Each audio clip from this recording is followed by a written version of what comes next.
Хлоропласты растений – это порабощенные древние бактерии. Напомню, что хлоропласт – это та штука у растений, которая отвечает за фотосинтез. Первая необычная вещь в ее строении – это то, что эта штука двумембранная. Такие органоиды для клеток вообще не очень характерны. А еще у хлоропласта есть своя ДНК, кольцевая, как у бактерий. Все это намекает на то, что много лет назад какую-нибудь красавицу сине-зеленую водоросль, свободно живущую, проглотило существо по типу амебы. Амебу я, кстати, вам показывал. А когда амеба что-нибудь заглатывает, то вокруг добычи появляется мембранный пузырек, пищеварительная вакуоль. Отсюда и взялись две оболочки у хлоропласта. Ну а дальше предок растений не переварил, а оставил будущий хлоропласт, стал его использовать.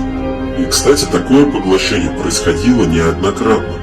У некоторых водорослей находят большущий хлоропласт еще и с остатком ядра, из кучи мембран. Раз, два, три, четыре.